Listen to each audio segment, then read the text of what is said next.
All right. Good morning, good afternoon, and good evening, everybody. Um, Today we're going to learn about the gospel again. I'm going to be reading from Matthew 11. So, in Matthew 11, after Jesus had finished instructing his 12 disciples, he went on from there to teach and preach in the towns of Galilee. When John, who was in prison, had heard about the deeds of the Messiah, sent his disciples to ask him, "Are you the one who is to come, or should we expect someone else?" Jesus replied, "Go back and report to John what you hear and see. The blind receive sight, the lame walk, those who have leprosy are cleansed, the deaf hear, and the dead are raised, and the good news is proclaimed to the poor.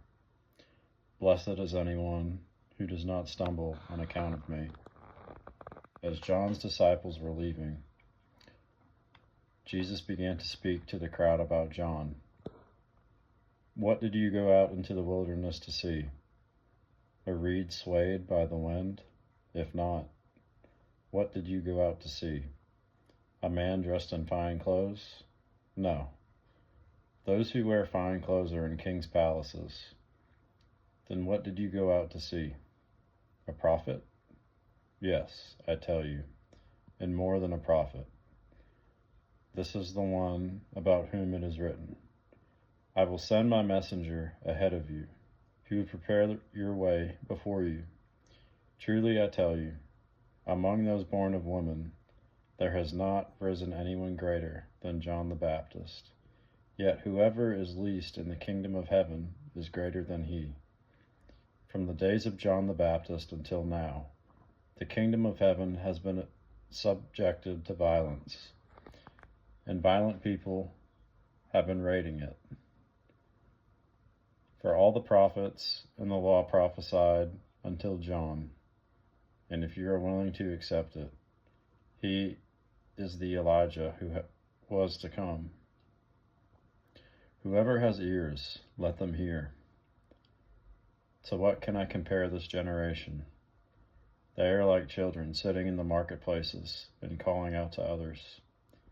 We played the pipe for you, and you did not dance. We sang a dirge, and you did not mourn. For John came neither eating nor drinking, and they say, 'He has a demon.'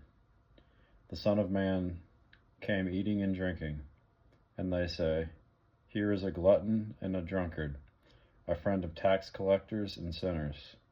But wisdom is proved right by her deeds."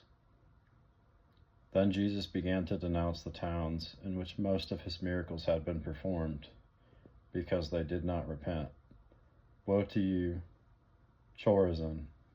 Woe to you, Bethsaida! For if the miracles that were performed in you had been performed in Tyre and Sidon, they would have repented long ago in sackcloth and ashes. But I tell you, it will be more bearable for Tyre and Sidon on the day of judgment than for you. And you, Capernaum, will you be lifted to the heavens?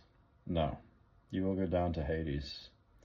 For if the miracles that were performed in you had been performed in Sodom, it would have remained to this day. But I tell you that it will be more bearable for Sodom on the day of judgment than for you." The Father revealed in the Son. At that time, Jesus said, "I praise you, Father, Lord of heaven and earth, because you have hidden these things from the wise and learned and revealed them to little children. Yes, Father, for this is what you were pleased to do. All things have been committed to me by the Father. No one knows the Son except the Father, and no one knows the Father except the Son, and those to whom the Son chooses to reveal him. Come to me, all you who are weary and burdened, and I will give you rest. Take my yoke upon you and learn from me, for I am gentle and humble in heart, and you will find rest for your souls. For my yoke is easy and my burden is light."